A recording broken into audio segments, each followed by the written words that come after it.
20 years ago, my daughter vanished without a trace. No ransom note, no witnesses, just her red prom dress found torn beside the woods. The police said she was gone for good. I buried an empty coffin because they never found her body. But last night, my old phone, one I haven't touched in decades, lit up on its own. And there it was, a single unread message from her number. Mom, I'm so cold. If you've ever lost someone and still feel their presence, hit that like button or leave a comment below. I read every one of them. Now let me tell you how it all began. My name is Marissa Cole, and for 20 years I've lived in a house that hasn't known laughter. Every wall here remembers her, my daughter, Lena. She was 17, with long auburn hair that glowed like fire in the sunlight and a smile that made every room brighter. That smile is what I remember most. Not the last words she said, not the sound of the rain that night, just that smile disappearing as the car pulled away. It was the night of her senior prom, May 18th, 2005. I still remember standing on the porch, watching her twirl in that red dress I'd spent 3 months saving for. You look beautiful, I told her, my throat tight. She rolled her eyes in that teenage way, pretending not to care, but I saw it, the pride in her posture, the excitement trembling in her voice.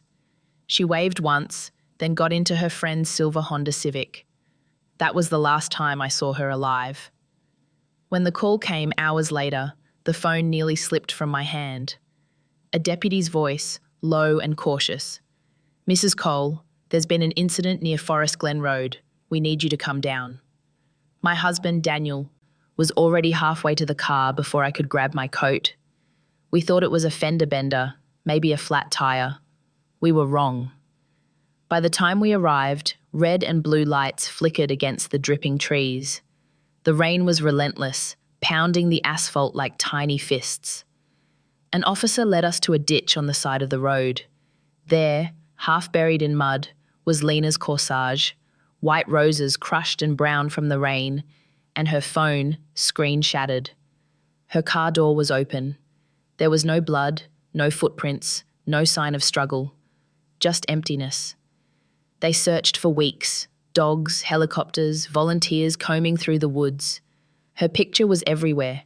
The news, missing posters taped to streetlights, milk cartons in grocery stores. Every time the phone rang, I prayed it was her. Every time it wasn't, I died a little more. At first, people cared. They brought casseroles, flowers, prayers. But sympathy has a shelf life. After a few months, they stopped calling. After a year, they stopped mentioning her at all. The police labelled it an unresolved disappearance. Daniel and I called it what it was, a nightmare with no waking up. He tried to move forward. I couldn't. He stopped sleeping in our bed, then stopped coming home altogether. By the second anniversary, he had moved out. You're obsessed, he told me once. You're talking to her like she's still here. I remember staring at him and whispering, she is. That was the last thing I said before he walked out the door. I kept her room exactly the same.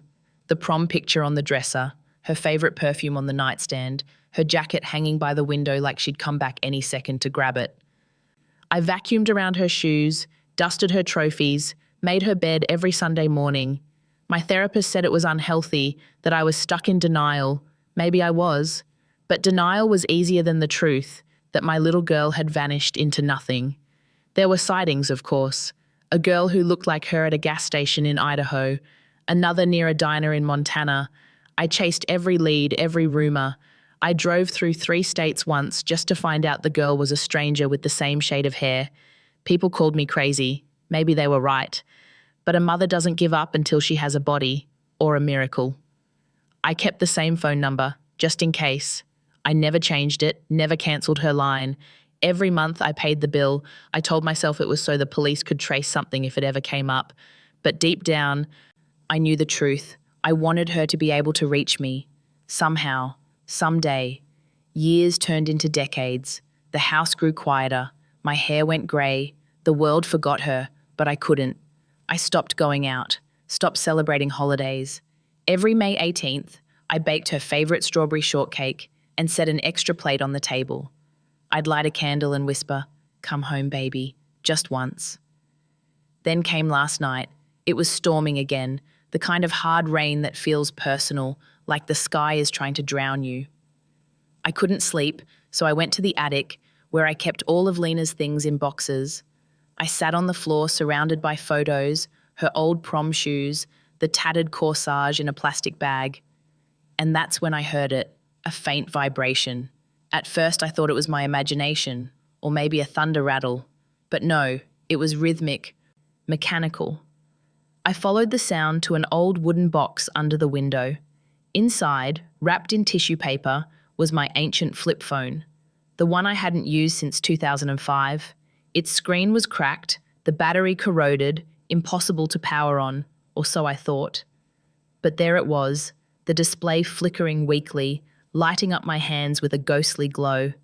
And on the screen, one notification pulsed like a heartbeat. One new message, from Lena. I couldn't move. My throat tightened so hard it felt like I was suffocating. My fingers shook as I opened it. The message had only 5 words. "Mom, please don't let them find me." I dropped the phone. It clattered against the floor, the sound echoing through the attic like a scream. I picked it up again, but the screen had gone dark. No signal, no history, just black glass reflecting my own terrified face. Outside, thunder rolled across the hills. Inside, my daughter had just texted me from 20 years in the past. I didn't sleep that night. I sat on the attic floor with that dead phone in my hands until the sun came up, waiting for it to light up again, for something, anything, to prove I hadn't lost my mind. But it didn't. By dawn, the screen was cold, lifeless, like it had never worked at all. I made coffee I didn't drink. I kept glancing toward the attic door like it might start ringing again. Every rational thought I had told me it was impossible. The line should have been deactivated years ago, the phone battery corroded, the tower data long deleted. But the words kept echoing in my head. "Mom, please don't let them find me." Who was them? I opened my laptop and tried to recover the message history by connecting the SIM card to a reader. Nothing. The system didn't even recognize the chip. I checked the old number. It was no longer in service. According to the carrier, that line had been permanently closed in 2007. So how could she text me in 2025? I went to the sheriff's department. Sheriff Blake was new, too young to have worked Lena's case, but he'd heard of it. Everyone in this county had. He looked at me like a glass ornament he didn't want to drop. "Mrs. Cole, phones glitch. Messages sometimes resend from old backups. Happens more than you'd think." "From a line that's been dead for 18 years?" I asked, holding up the phone. He hesitated. Maybe it reactivated through a secondary signal? Or some scammer spoofing the number? "Then how do you explain this?" I turned the screen toward him. The message timestamp read 2:47 a.m., May 18th, 2025. The exact date and hour Lena had gone missing 20 years ago to the minute. He blinked, his professional calm cracking just a little. "Coincidences happen," he said, voice quieter now. "Mrs. Cole, I think you need rest." Rest. That word used to mean something. Now it felt like an insult. I drove home through the misty morning, gripping the steering wheel until my knuckles turned white. I parked in the driveway and sat there, staring at the house, unable to make myself go inside. Every window looked like an eye. Every shadow inside looked alive. When I finally stepped in, the first thing I noticed was the smell, wet earth, like the forest.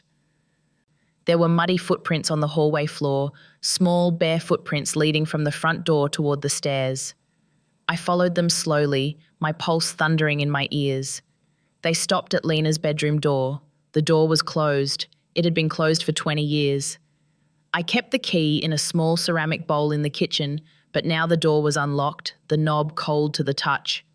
I pushed it open. The room was exactly the same, her posters, her bed, the stuffed bear on her pillow, but the window was wide open, curtains blowing inward with the wind.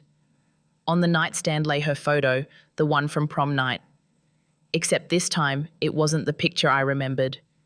In the photo, her red dress was torn at the hem, her eyes looked terrified, and behind her in the dark of the woods a shadow of someone taller loomed.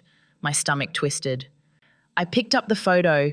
It was printed on thick paper, still glossy, like it had just come out of a printer. The back was blank. That's when the phone in my pocket buzzed again. I froze. It wasn't the old phone this time. It was my current smartphone, the one I used every day. The screen showed unknown number. My hands trembled as I answered. Static. Then a faint voice. Mom? It was her. I knew that voice, every syllable of it. Lena, I whispered. I don't have much time, she said, voice cutting in and out. They found me again. Don't tell anyone. The call dropped. I tried to redial, but the phone flashed number not available. I scrolled to my recent calls, and the entry was gone. I felt dizzy. My body moved on its own, rushing downstairs, grabbing my car keys. I drove straight to the woods where they'd found her corsage 2 decades ago. The same stretch of road, still lonely, still haunted by rain. The sheriff's yellow tape had long faded, the trees had grown thicker, but the place hadn't changed. The ditch was still there, a shallow scar in the earth. I stood there, clutching my phone, praying it would ring again. It didn't. But when I turned to leave, I noticed something. Fresh tire tracks in the mud. Not from my car. I followed them a few yards down the trail until they ended at a tree marked with a faint white X. Beneath it, half buried in the dirt, was something metal. I knelt down and brushed the soil away. It was a camera. Old, broken, rusted, but when I pulled out the memory card, it was intact. I brought it home, cleaned it, and inserted it into my laptop. There were 12 photos, all from the same night, her prom night. The first few were typical, her smiling with friends, spinning in her dress, holding flowers. Then the last 3, blurry, frantic shots taken in darkness, a hand over the lens, a forest path, a man's boot, and the final one, her face, pale, frightened, half lit by flash. Behind her, in the black void of trees, a reflection of another face, not human. The screen flickered, then went black. I tried reopening the file, but it was gone. Every image, deleted. My phone buzzed again, a text this time. Mom, he's watching. I wanted to scream, to call the police again, but some instinct, something primal, told me not to. Whoever or whatever this was, it didn't want the police involved. And if Lena really was, wherever she was, maybe she was right. I locked every door, turned off the lights, and sat in her room with both phones on the nightstand. Midnight passed, then 1 a.m., then 2. I must have dozed off, because when I opened my eyes again, it was 3:07 a.m., and the old phone was glowing. No ringtone this time, just that soft blue light pulsing. I picked it up, heart hammering. On the screen were new words. Mom, don't open the grave. Promise me. Before I could respond, a second message appeared beneath it, time-stamped the exact same second. Mom, open the grave, please. The 2 messages overlapped, flickering, alternating on the screen like they were fighting for control. That's when I heard it. 3 slow knocks from downstairs. Knock, knock, knock. I froze. Every sound in the house vanished, even the ticking of the old wall clock. I walked to the stairs, barefoot, my breath shallow. Through the window, the front porch light flickered. No one was there. But on the doormat, soaked by the rain, was a small white rose, crushed and brown around the edges, the same flower from Lena's corsage. By sunrise, I was no longer afraid, just consumed. Something had shifted inside me. The fear that had frozen me for 20 years had turned into a hunger I couldn't explain. I needed to know. I needed to find her. The rose from the doorstep sat in a glass of water on the kitchen counter. It hadn't wilted overnight. Instead, it seemed almost preserved, the petals still pale but unnervingly firm. I stared at it while sipping bitter coffee, my hands shaking so badly that the cup clinked against the table. My mind kept circling back to those messages. Don't open the grave, open the grave. Which one was real? Which one was her? Or was one of them something else pretending to be her? I decided to go back to the beginning, to reopen every lead, every memory, every lie the town told me. I started with the police reports. In the garage, I kept 4 cardboard boxes labelled Lena. Newspaper clippings, missing posters, witness statements, even psychic readings. I'd saved everything. Most people would call it obsession. I called it motherhood. The first box smelled of damp paper and old hope. I spread the files across the floor and read through every one like scripture. It all came back. The neighbour who swore she saw a red car following Lena that night. The anonymous tip that led nowhere.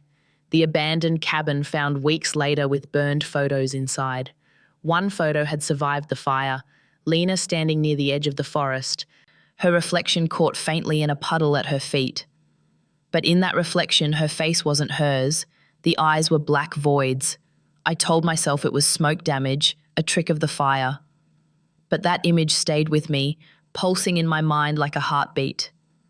By noon, I was driving again, heading toward Forest Glen Road. The same ditch. I parked and walked along the muddy shoulder, boots sinking into wet earth. The trees whispered overhead like they were gossiping about me. About a mile in, I found the white X again, the same tree where I'd unearthed that broken camera. The soil around it looked freshly disturbed. I knelt down and brushed away a thin layer of mud. And there it was, the lens cap from the camera, buried shallowly as if someone had left it there for me to find. When I stood, I noticed something else. Someone had carved words into the tree trunk, just beneath the X. 4 letters. Mom. The letters were fresh, the bark was still bleeding sap. I stumbled back, nearly falling. The air around me felt heavier, thicker, almost electric. I snapped a photo of the carving, but when I checked the image on my phone, the word didn't appear, just smooth bark. I ran. By the time I reached my car, my chest hurt from breathing. I slammed the door, locked it, and sat there shaking. The rational part of me whispered that it could have been a prank, kids messing around, the town's cruel joke on the crazy lady who never moved on. But deep down, I knew better. That tree was no prank. At home, I collapsed into the couch, exhausted. That's when I noticed the voicemail icon flashing on my current phone. I hadn't heard it ring. The message was 3 seconds long, static, a faint sob, and then, "He's still here." I felt the air leave my lungs. I played it again and again until the words blurred into white noise. He's still here. Who was he? The man in the photos? The one who followed her that night? I needed answers, so I reached out to the one person who'd never stopped believing me. Detective Harper, retired now, living 2 towns over. He'd worked Lena's case back then, the only one who ever looked me in the eye and said, "It doesn't add up." When he opened the door, he looked smaller, older, but his eyes were still sharp. "Marissa Cole," he said softly, like saying the name of a ghost. "You look like you've seen one." I told him everything. The texts, the calls, the photo, the tree. He listened without interrupting, his jaw tightening more with each word. After a long pause, he said, "Do you still have that phone?" "Yes." "Don't let anyone else touch it." He motioned for me to sit. "There's something I never told you," he said quietly. Back then, after the search was called off, a couple of us went through the woods again on our own time. Off the record, we found footprints leading deeper in, small ones your daughter's size, but there was another set beside them, barefoot, adult. My blood ran cold. They stopped near an old burial site, a forgotten one. Unmarked graves from before the town existed. We never found anything conclusive, so the department buried the report. They said it would feed hysteria. But I always wondered if she ended up there. "Buried?" I whispered.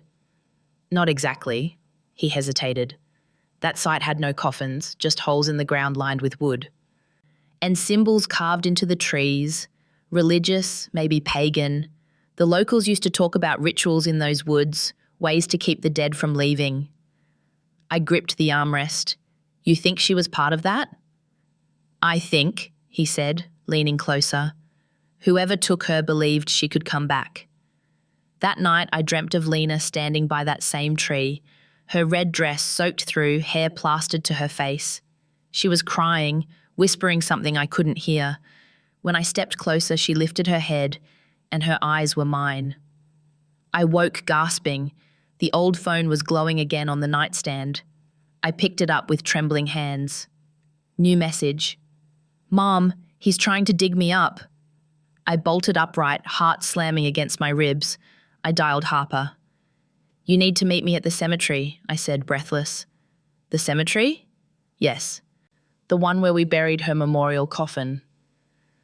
I drove through the night rain again, the wipers barely keeping up. The cemetery gates creaked open under the storm's weight. The caretaker's hut was dark. I grabbed my flashlight and ran to her grave. The beam of light swept across the wet grass, and I froze. The ground above her headstone was uneven, freshly turned. Someone had been digging. A shovel lay nearby, half buried in mud. I dropped to my knees, pressing my hand to the soil. It was warm. "Marissa!" a voice called behind me. Harper, soaked, panting, flashlight in hand. "Don't move!" But it was too late. My hand hit something under the dirt, smooth, cold, vibrating faintly. I clawed through the mud until I saw it, the old flip phone, glowing blue, just like before. It buzzed once, then stopped. The screen read, "Mom, I told you not to come." Then it went black.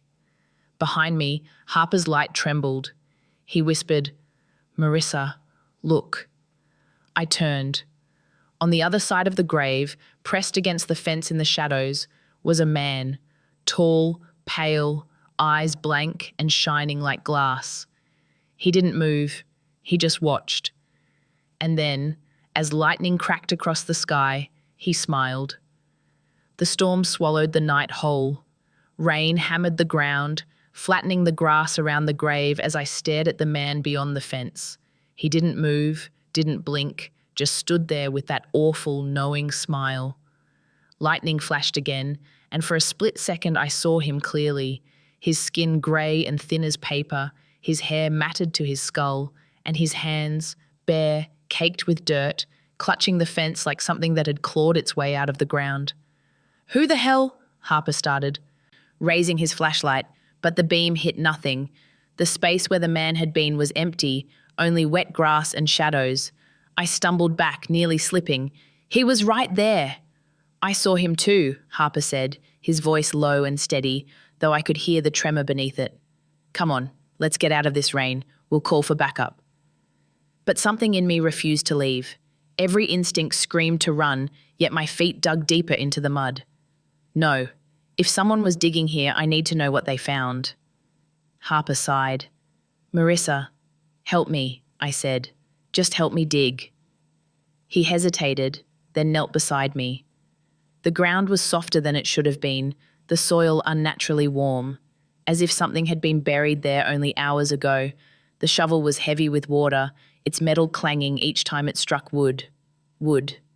We exchanged a look. "There's no coffin here," Harper whispered. "Just a box." We cleared more dirt. The box was small, maybe 3 feet long, old, weathered, bound with rusted hinges. When I pried the lid open, a wave of cold air hit my face. Inside wasn't a body, it was empty. Empty except for a single item, a silver flip phone, identical to mine. Its screen glowed faintly, casting a blue light against the wet wood. Harper cursed under his breath. "What the hell is this?" The phone vibrated once. A new message appeared. "He's watching you." I dropped it, heart racing. "Harper, this is the same number, the same one Lena used." "Are you sure?" "Yes, look." I reached for it, but the phone went dark again, as if it sensed me. Behind us, the rain suddenly stopped. No tapering, no fade, just silence. Even the thunder died mid-rumble. The whole world seemed to hold its breath. Then, somewhere behind the row of graves, I heard it. Knock. 3 slow, deliberate knocks. Harper swung his flashlight toward the sound. The beam cut through the fog, landing on another headstone about 10 feet away. A wooden cross leaned against it, old and rotting. On the back, carved deep into the wood, was a name. Lena Cole. My knees gave out. "That's impossible," I whispered. "That's not her grave. Her coffin is here." Harper ran the light over the engraving. "There's no record of another plot with her name." I crawled closer, hands sinking into the mud. The ground below the cross looked freshly disturbed. "She's not here," I murmured. "She's never been here." "Marissa," Harper warned, "don't—" But I was already digging, clawing at the dirt with my bare hands. The soil was soft, almost loose, as if someone had just filled it in. My fingers hit something, fabric, cold and soaked. Then the stench hit. Harper grabbed my shoulders, trying to pull me back. "Stop! You don't know what's in there!" But I couldn't stop. I tore through the mud until I uncovered what looked like a piece of cloth. Red, faded, shredded at the seams. I knew that fabric. I'd bought it 20 years ago at a thrift store, turned it into her prom dress. I screamed. Harper dragged me away, but the ground where I'd been digging started to sink. The mud caved inward, the red cloth vanishing into darkness like a mouth swallowing itself. The earth groaned, wet and alive. Then came the sound, a phone ringing from below, a shrill, muffled tone. 1 ring, 2, 3, and then it stopped. The silence that followed was worse. I looked down, and through the thin layer of collapsing mud, something flickered, a small blue light, pulsing weakly like a dying heartbeat. Harper yanked me up. "We're leaving. Now." We stumbled back toward the car, our shoes sinking deep with every step. The flashlight's beam shook across the rows of headstones, catching names and dates that blurred together. But halfway to the gate, I heard another sound, a child's voice. "Mom?" I froze. Harper didn't. "Don't you dare," he said. "It's not her." The voice came again, clearer this time. "Mom, help me. I'm cold." I turned. The light from my flashlight landed on the far end of the cemetery. There, standing between 2 marble angels, was a girl in a red dress. Soaked, barefoot, her hair clinging to her face. "Lena," I whispered. She lifted her head. The face was hers, almost, but her eyes were too dark, too wide, reflecting no light at all. She took 1 step toward me, then another. Her lips moved, but no sound came out. When she opened her mouth, something black spilled from it, like smoke, thick and oily, curling upward before dissolving into the air. Harper stepped in front of me, hand on his gun. "Stay back!" The girl tilted her head. The black smoke poured faster, swirling around her body. The red of her dress deepened to something darker, wet, almost crimson. And then, just as suddenly as she appeared, she vanished. The smoke lingered, curling into a shape that looked like writing. For a moment, I thought I saw words forming in the air. "He's coming." We ran. Neither of us spoke until we were in the car, doors locked, headlights cutting through the rain. Harper's hands trembled on the wheel. "We're not going back there," he said. "Not tonight, maybe not ever." But as we drove away, my phone buzzed again. A photo message this time. It was the cemetery, my daughter's false grave. And in the photo, standing right beside the cross, was me. Except I hadn't taken it. I didn't remember driving home. I only remembered the sound of rain slamming against the windshield and Harper's silence beside me. The roads twisted through the forest like veins under pale skin, every turn familiar, every shadow whispering her name. When we finally pulled into my driveway, dawn was bleeding over the horizon. The house looked smaller, fragile somehow, like it knew something terrible had followed me home. Harper walked me to the porch. He looked like he wanted to say something, but the words wouldn't come. Finally, he muttered, "Lock your doors. I'll get a warrant to re-examine both graves." He hesitated. "And Marissa, if you get another message, don't answer. Not until I call you." But the moment he drove away, I knew I wouldn't wait. Inside, the house felt wrong. The air was cold, metallic. The rose on the counter, the one from my doorstep, had turned completely white overnight, its stem brittle and dry. The phones sat on the table where I'd left them, side by side like twin hearts. I reached for the old flip phone, praying for silence. It buzzed. One word appeared on the screen. Mom. My throat tightened. Lena? Then another line, slower, as if being typed letter by letter. He's gone. I can come home now. I stared at it until the letters blurred.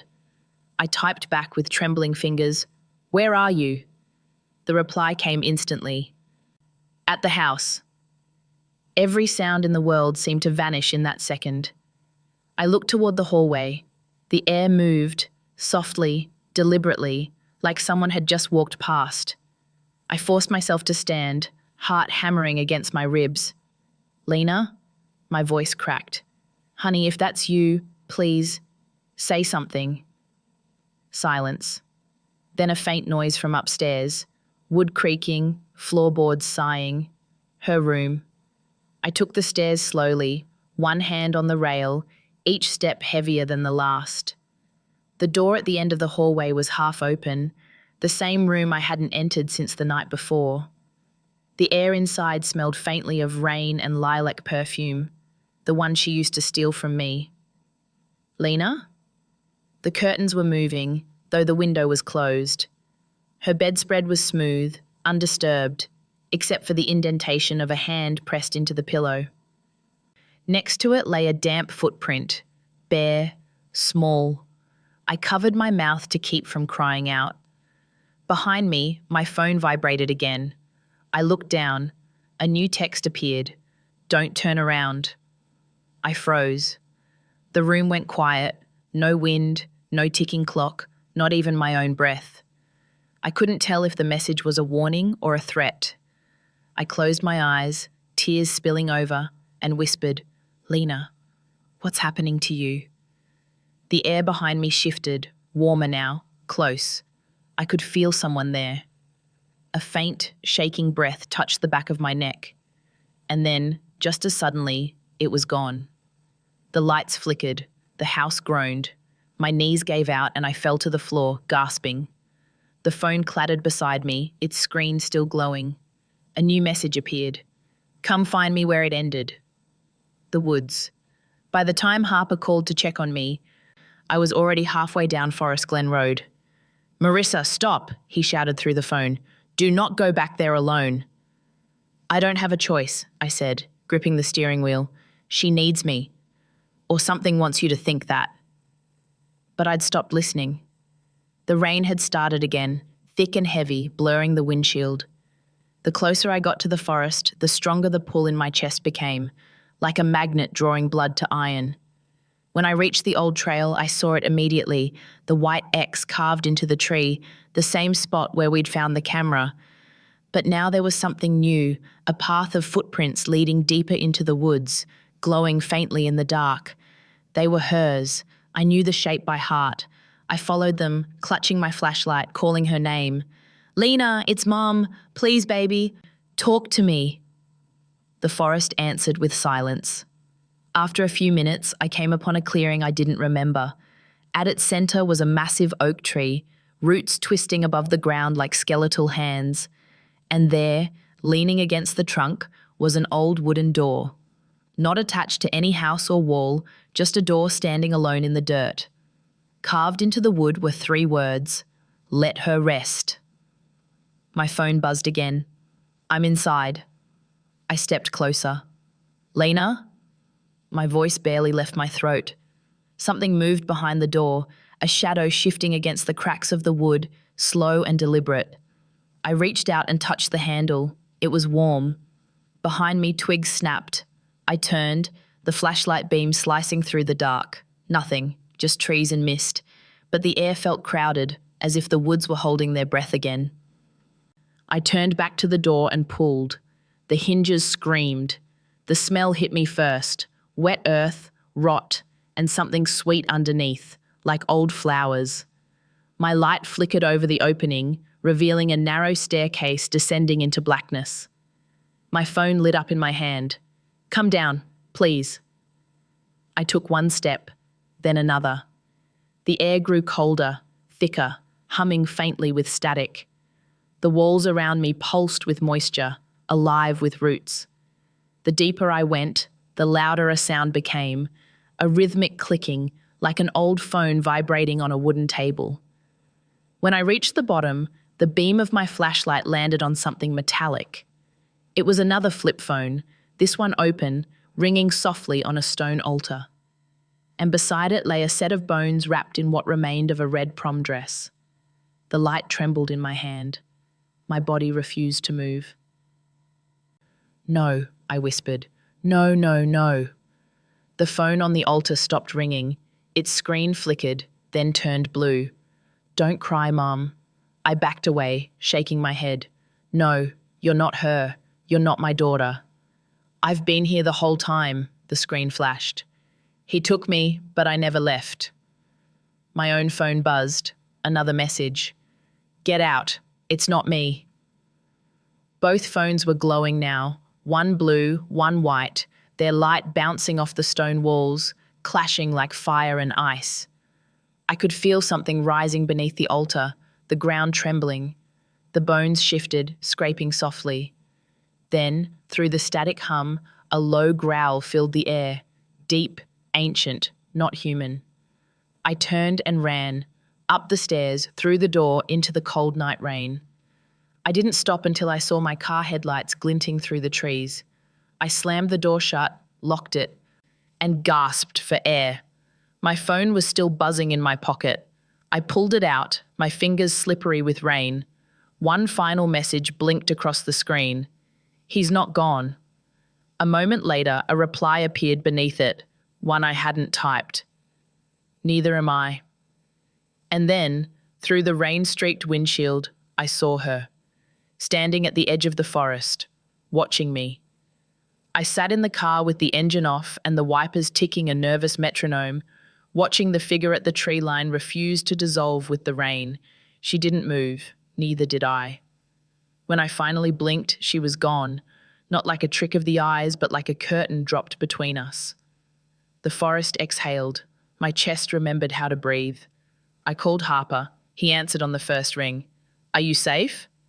"I don't know," I said, "but I found something. Bones, a phone, a door underground." "Stay put," he said, and his voice turned from human to procedure. "Drop a pin. I'm on my way." I drove home instead. It wasn't logic. It was instinct, the same animal pull that had dragged me to the woods. The house looked like a stranger wearing a familiar face. I took off my shoes in the kitchen, and the tile shocked my feet with cold. The white rose in the glass had turned translucent, as if it were made of ice from the inside out. I reached for it without thinking. It crumbled into glittering frost at my touch. My current phone buzzed. "Harper. On porch. Open up." When I opened the door, he stepped in dripping and pale. He took one look at me, at the glass of crushed ice petals, and clicked into motion. Code off, notebook out, questions like triage. I told him everything as fast as I could and slower than I wanted. The door in the clearing, the stairs, the altar, the bones in the shred of red dress, the phones warring with different light. When I got to the voice that wasn't a voice, the growl, I saw a flinch run through his jaw. "Okay," he said finally.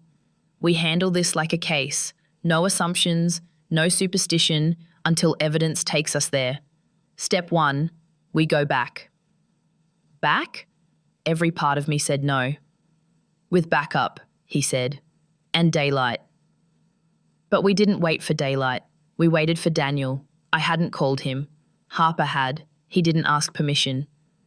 "He's her father," he said, when I stared at him like he'd betrayed me. "And you should not be out there without someone who knows your blood." An hour later, Daniel stood in my doorway, older in the ways that mattered and exactly the same in the ways I wished he wasn't. The careful hands, the eyes that scanned a room for exits, the grief he never learned to wear out loud. He hugged me like he used to hold a rescue rope, and I let him. For the first time in 20 years, it didn't feel like surrender. We went to the clearing together. The rain had thinned to a mist that clung to the skin and made every breath feel like drinking water. In daylight, the oak looked less like a sentinel and more like a scar the earth had learned to grow around. The freestanding door was still there, absurd as stage scenery in the middle of the woods. The words carved into it, "Let her rest," looked older than they had last night, the grooves filled with dark sap. Harper brushed his hand over the letters. "This cut is decades old," he said. "Which makes no sense because it's our daughter's name on a cross that didn't exist," Daniel finished, voice tight. We opened the door. The smell climbed out before we did. Damp stone, old dirt, something floral gone to rot. We went down with flashlights and a caution I wished were bravery. The stairs held. The room at the bottom was exactly as I'd left it. Stone, altar, the ruin of a dress, the phone. But in daylight, there were details I hadn't seen. Symbols carved into the walls, repeating in a loop that made the eye want to follow them forever. A series of rusted hooks near the ceiling. A ring of candle stubs fused to the floor by melted wax like a pale crown. Harper lifted his camera and started documenting. Daniel didn't move for a long time. He looked at the cloth instead, and his hands went out like he might reach for it and then remembered how touch can be a violation. "That was our fabric," he said, voice snapped thin. "You cut it on the kitchen table." I did the one thing I could do. I looked for what the room wanted me to see. It didn't keep the secret for long. On the far wall, beneath the repeating symbols, was a mark I'd noticed in passing and dismissed as water damage. In the light, it was a pattern, concentric circles with a tiny etched triangle at the center. Inside the triangle, a child's crude drawing of a phone. Children of the Dawn. I didn't know why the name arrived in my mind like a remembered cough until Harper said it out loud. "You remember the interviews?" he asked Daniel, eyes still on the symbol. "Back then, rumors about a group out in the hills, not a church, not a club. Something that called itself a family." Daniel shook his head. "Rumors," he said. "I didn't chase rumors. I chased my daughter." "I chased both," Harper said, and his mouth made a small, humorless smile. "And I hit walls." We split the room like we were assigned lanes. Harper catalogued. Daniel checked for structural danger. I went to the altar because every mother on earth knows how to stand at the place where offerings are demanded. The flip phone on the stone had gone dark, its hinge half open like a mouth frozen mid-word. I thumbed it. Nothing. Then I noticed what it was lying on. Paper gone soft with damp, folded once, then again. I lifted the phone and took the paper gently, using 2 fingers like I'd learned with old photographs. The fold released. Inside was a letter written in cramped, careful script, ink swallowed in places by time, but readable. "To the family of the one we keep, she is not gone. The body is only an anchor. The voice will follow the strongest thread. If you hear her, do not pull. If you pull, you will bring back more than the one you love." Below the words, a list like a recipe. Water, sunlight, a song she knew by heart, her true name spoken at the threshold. And then, beneath that, in a different hand and in pencil so faint I almost missed it, a single line. "If you love her, let her rest." I felt Daniel at my shoulder before I heard him. He read over me and I felt his breath leave. "A ritual," he said. "No judgment in it, just a diagnosis." "Or instructions to keep us from doing what we're going to do anyway," Harper said. He had moved closer without me noticing, camera down. "Who wrote it?" At the bottom, there was a name. Not a legal signature, not even a last name, just Abel. Written with the shaky confidence of someone who believes a first name is enough when you think you're a prophet. The name rang a bell in Harper's memory. "We had an Abel on a list," he said slowly. "Back in 04, 05, Abel Crane, self-anointed pastor, no priors, no prince, disappeared after a fire out by the rail spur. Could never place him with Lena, could never place him with anyone, officially." I stared at the page until the letters blurred, then sharpened again. You learn to allow for two truths at once when grief takes up residence. The thing the world says is real, and the thing your bones insist on anyway. Here they braided, anchor, thread, do not pull, and then water, sunlight, song, name. He warned us, Daniel said, and his voice cracked on the US like a train wheel hitting a seam. He warned us because he knew we would pull. Or because he wanted us to, Harper said. The words were hard and necessary. Cult leaders don't leave mercy notes. They leave bait. A sound moved through the room like a pressure change. Not a voice, not a groan of earth. A soft, almost domestic noise. The flutter of paper in a draft where no draft should be. I turned. A small wooden box sat on a ledge I swear had been empty minutes ago. I don't know if I missed it or if I am done pretending the room was obeying physics I recognized. I opened the box. Inside, a Polaroid photograph sealed in a plastic sleeve, a brass ring with a chipped pink stone, and a cassette tape labeled in block letters, Sunday. The Polaroid was impossible before I pulled it out and more impossible after.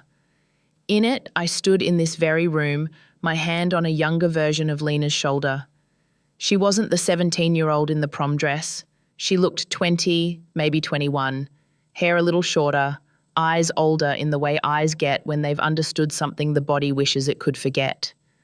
I was wearing the raincoat I had on this morning. Beneath the image, in smudged pen, a caption, "She came back. I tasted metal." "This is a trick," Daniel said, harsh, too fast. "It's a fake. It's a Polaroid," Harper said. "Harder to fake than anything from a phone, but that's not the point. The point is the message. Someone wants you to believe a story. The question is which version." The brass ring was Lena's. I didn't need the chip in the pink stone to tell me. It was the ring she bought with babysitting money and a swear she'd pay me back for the 20 I lent her. I pressed it into my palm until it hurt enough to feel like proof. The cassette tape took me a second to place. We didn't own a cassette player anymore, but the word on the label did its work. Sunday, the day we used to clean the house together. The day Lena insisted we play Motown through every room and sing wrong lyrics with right joy. Water, sunlight, song, name. "I think these are the keys," I said, half to myself, half to the universe that might be listening. "I think they're telling us how to pull the thread." "Even if they are," Harper said, careful, "we need to know what we're pulling." "Did you see the other line on that letter, about bringing back more?" "I saw it," I said. And I thought of the two messages that fought on the same screen, the voice that smelled like rot, the smile in the cemetery that had no mercy in it. I saw it. We took what the room would let us take. The letter, the ring, the tape, the Polaroid, the phone. Harper bagged them with the muscle memory of a man who still believed in chain of custody, even when the chain led back to a place where the law had no jurisdiction. As we climbed the stairs, the temperature shifted from cellar winter to spring rain, and I realized I had been holding my breath the entire time. Outside, the day had sharpened into one of those bright, cold afternoons that make the edges of things look too clean. Daniel helped me over a root, his hand strong around my wrist. It occurred to me that grief had made us strangers, and this strangeness was making us a small, temporary family again. Back at the house, we split the work.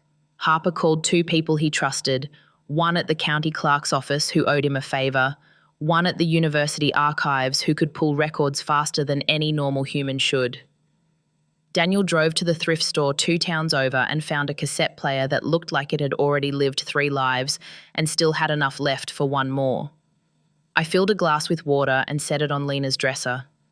I opened the curtains as far as they would go and let the pale winter sun climb into her room. Then I sat on the edge of her bed with the ring in my palm and the Polaroid on my knees and waited for the doorbell to ring with a delivery from the past. It came as a phone call first. Harper. "We found Crane," he said without preamble, or what passes for him on paper. He filed a permit in 2005 for weekly family gatherings on a 20-acre parcel off Rail Spur Road. He listed an emergency contact address under a church that never existed, And Marissa, he filed for a burial transit permit in May of that year, for remains never logged at the morgue. Lena, I said, voice breaking without asking permission. We can't say that, he said. Not yet, but he moved a body from one place to another without the law seeing it, and then he disappeared in a fire nobody called in. The symbol? I asked. The phone inside the triangle? He exhaled. Found it in an old zine the archives lady dug up, self-printed pamphlets from Crane's so-called sermons. He called the device the vessel and the voice the return. He preached that if you gave grief a channel, the dead could be taught to obey. He sold obedience like salvation. Water, sunlight, song, name, obedience. Daniel came back with the cassette player triumphantly ordinary in his hands. He set it on the dresser, plugged it in, and clicked the button. The tape wheels turned, and the room filled with dust and strings. It was Ain't No Mountain High Enough, not the original, but a version close enough to trick the heart. I laughed without meaning to. It sounded like choking. Daniel smiled with his eyes and not his mouth the way he used to when Lena sang into a hairbrush and demanded we be the backup. The old flip phone on the nightstand lit. Not a ring. A glow like something remembering itself. I poured the water into a fresh glass. I moved it to the exact spot where she used to keep her bedside tumbler when she was too lazy to walk to the kitchen. The sunlight shifted over the floor like a hand finding a cheek. The song spilled into the corners, working dust loose from the vents. Say her name, Daniel said, and he wasn't speaking to me alone. He was speaking to the room, to the rule, to the thing underground that had laid out its terms like a contract. I said it the way you say a prayer and the way you whisper into a newborn's hair. Lena Cole, I said. My girl, my daughter, come home. The flip phone brightened. The screen, dead and blue and stubborn for hours, blinked white. There was no message, only light. The air changed temperature without warning. Warmth unrolled across the bed like a blanket fresh from the dryer. The cassette tape hiccuped and then steadied, the singer's voice catching and then climbing at exactly the place Lena always laughed at. Marissa, Harper said softly from the doorway. I hadn't heard him come in. His eyes were on the Polaroid still in my hand. Look. The photo was changing, not rewinding, not dissolving, focusing. The me in the image sharpened, my raincoat acquiring the exact crease it had right now, where I'd jammed my hands in the pockets downstairs. The Lena in the photo blinked. I swear to God she blinked. And then, under our feet, something in the house answered with a long, low creak like a ship plank remembering the sea. The old phone pulsed again. Not a warning, not a threat, a heartbeat. Water, I said out loud, because saying the steps felt like building a bridge plank by plank. Sunlight. The winter sun slid a fraction higher, as if indulging me. Song. The tape clicked to the chorus that belonged so completely to our kitchen that I could see her in socks sliding through suds. Name, Daniel said, and he said it like a father who had learned love was a verb you do when there are no nouns left. Lena. The air above the bed flexed. Not like a ghost story, no cold spots, no rattle of chains. Like heat over asphalt, the kind that makes a highway shimmer in July. The shimmer thickened, threads of light slipping together, refusing and then agreeing like fingers learning to lace. A shape gathered. It didn't break the room. It didn't threaten. It arrived. And just as the shape coalesced into something that bore the outline of a girl stepping forward from against the window, the cassette clicked. The tape stopped. The room snapped back to plain. The phone went dark. A draft shouldered through the curtains like an unwelcome guest. On the nightstand, next to the glass of water, a single line of text bled onto the flip phone's dead screen as if written from behind the glass. Don't pull. Under it, letter by letter, fighting through, another line. Mum, please, just a little more. My chest filled with two tides at once. Harper's hand went to his holster out of reflex alone, as if he could draw on grief and make it stand down. Daniel moved to the cassette, slapping the player like an old TV. It whirred, started, and the room sighed into song again. I leaned into the light and the not light and spoke to both the living and the dead. "I'm not pulling," I said. "I'm opening. There's a difference." The old phone flashed once, like agreement or warning. And then the house answered with a new sound, footsteps on the porch, slow and unembarrassed by the hour. 3 knocks, deliberate, patient, not the rhythm of a stranger, the rhythm of someone who believed they already lived here. The 3 knocks echoed through the house like the closing of a heartbeat. I looked toward the front door, but none of us moved. Even the air felt braced, holding itself taut. "Stay here," Harper murmured, reaching for his gun. "No," I said, my voice steady in a way that surprised me. "If it's her, she won't come for you. She'll come for me." Daniel's hand brushed my shoulder. "Marissa, wait." But I was already walking down the hallway, the floor creaking beneath my bare feet. Each step made the knocks sound louder, closer, until I realized they weren't coming from the door anymore. They were coming from inside the house, from upstairs, from Lena's room. Harper swore under his breath and followed me halfway before the light above us flickered. A soft hum rolled through the ceiling, low, pulsing, electric. When I reached the doorway, I saw it. The old flip phone on her nightstand glowing brighter than I'd ever seen it, flooding the room in a pale, breathing light. The cassette player beside it had rewound on its own and was spinning soundlessly, tape wheels blurring. I crossed the threshold. The moment I did, the temperature changed. It wasn't cold or hot, just weightless, like stepping into the center of a memory. The sunlight pouring through the curtains turned silvery, shifting across the air in thin ribbons. The flip phone began to vibrate.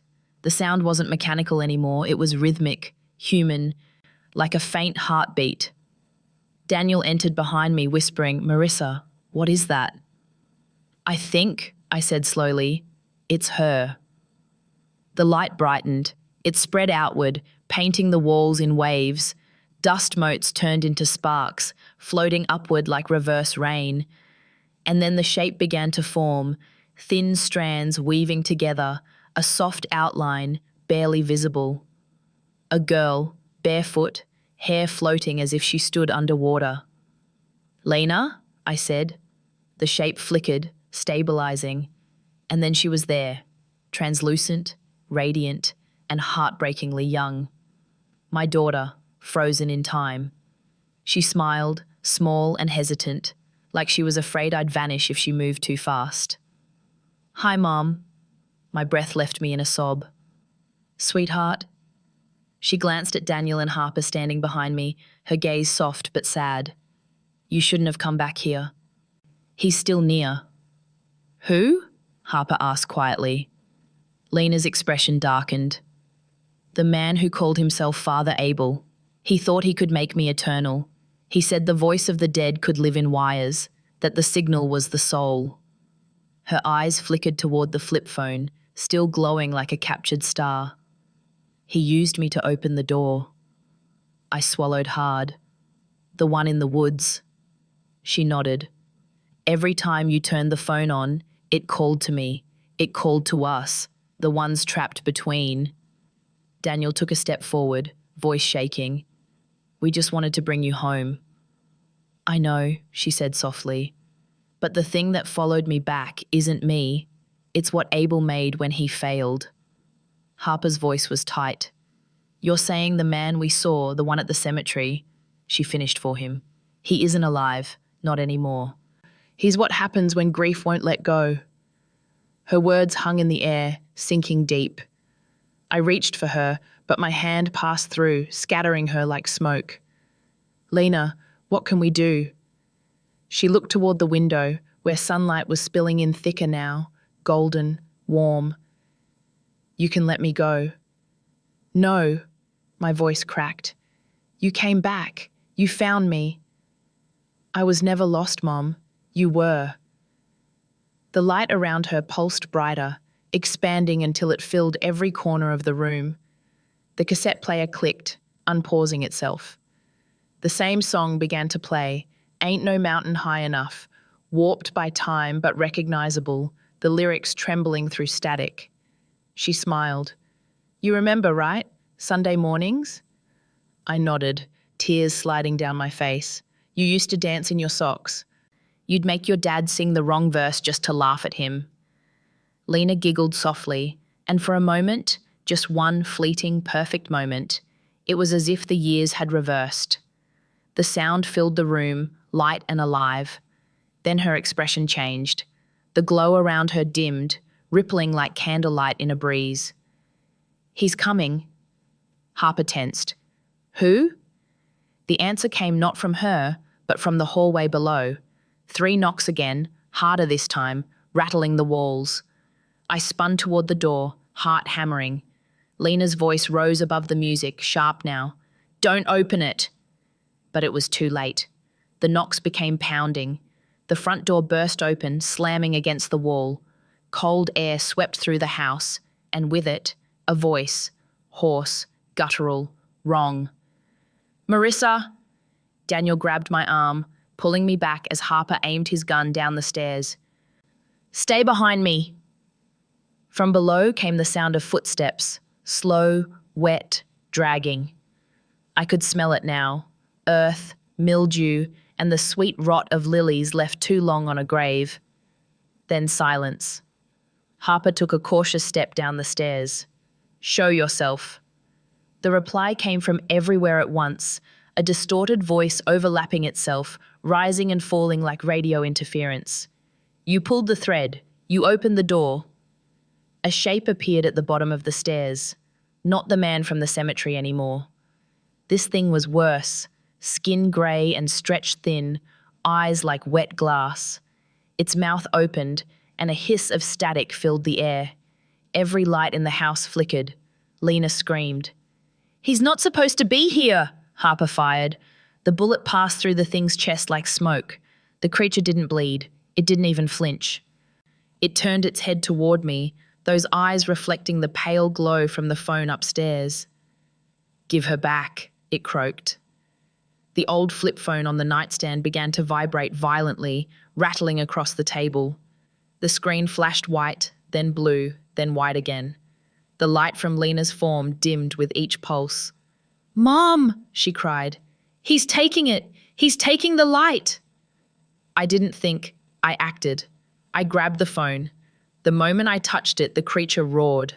Every window in the house shattered at once, shards flying inward like glass rain. The song on the cassette warped and slowed until the voice on it wasn't singing anymore. It was screaming. I clutched the phone to my chest, shouting over the noise. You can't have her! Lena's light flared one last time, brighter than the sun, engulfing the room in pure white. I felt the world tilt, the air rush out of me, and then nothing. When I opened my eyes, I was on the floor. The storm was gone. The sky outside glowed faintly pink with dawn. Harper was crouched nearby, bleeding from a cut on his forehead. Daniel lay beside him, coughing but alive. The creature was gone. So was Lena. The phone in my hand was dark and silent. The cassette player was melted, the tape fused in its reel. On the nightstand, the glass of water was gone, but in its place, a single drop of condensation shimmered in the light. Harper's voice broke the silence. She stopped it, he said. Whatever it was, she stopped it. Daniel leaned against the wall, his face streaked with dirt and tears. Did she? I looked out the window. The morning light was warmer than it had been in years, golden and soft. On the horizon, a faint shimmer rose from the treetops, like heat haze or a spirit exhaling. She's free, I whispered. For the first time in 2 decades, the house didn't feel haunted. It felt empty, and that was almost the same as peace. But as I turned away from the window, I saw something that made my breath catch. On the wall, where the sunlight hit just right, a reflection danced in the shape of a girl spinning in a red dress, laughing soundlessly before fading into the light. For 3 days, the house stayed silent. No knocks, no lights flickering, No whispers rising from the attic or static bleeding through my phone. Just silence, the kind that doesn't feel safe, but necessary. Daniel stayed. Harper came and went, always leaving behind a new folder, a new theory, a new attempt to make sense of what we'd seen. They ran tests on the melted cassette, on the ash in Lena's room, even on the soil from the gravesite. The report said what I already knew: nothing supernatural, nothing provable, just residue, organic compounds, corrosion, electrical interference, words meant to make chaos sound like data. But I didn't need proof. I had memory. Every morning I woke early, opened the curtains, and let the light pour into her room. It didn't feel haunted anymore. It felt like a promise kept. The air carried that faint scent of lilac again, the one she'd loved. Sometimes when the breeze passed through the window just right, I could swear I heard a laugh. Brief, weightless, familiar. Daniel never asked me to explain what I believed happened that night. He didn't have to. We'd shared too many versions of Lena, alive, lost, returned, gone again. Now, we existed in quiet orbit around the same truth. She had finally crossed somewhere we couldn't follow, and somehow that had to be enough. One afternoon, Harper stopped by with a small envelope in his hand. "We're closing the case," he said, sounding more relieved than he wanted to. "There's nothing left to pursue. The figure, the bones, the cult, all of it, it's beyond jurisdiction. Whatever this was, it's finished." He paused before handing me the envelope. "But there's something you should have." Inside was the Polaroid we'd found in the underground chamber. I hadn't seen it since the night the house exploded in light. Only now, the image had changed again. The picture no longer showed me standing beside Lena in that room of stone. The background was gone. The walls had vanished. It was just the two of us, standing in sunlight, hand in hand. My breath hitched. "How?" Harper shook his head. "We don't know. It was sealed in an evidence bag that never opened. Maybe light exposure, maybe damage." But we both knew better. He started to leave, then turned back. "Marissa," he said quietly, "not everything that defies reason is meant to be feared. Sometimes it's just mercy taking a strange shape." After he left, I sat on the porch, Polaroid trembling in my hands. The late spring air was warm. Birds sang. The world had the audacity to be ordinary again. I watched sunlight creep across the yard until it reached my bare feet. That's when I noticed the phone lying beside me on the step. The old flip phone, the one that should have been dead. I hadn't touched it since that night. The casing was cracked, the hinge broken, but the screen flickered once in the corner, like a pulse too faint to die. I opened it. Nothing.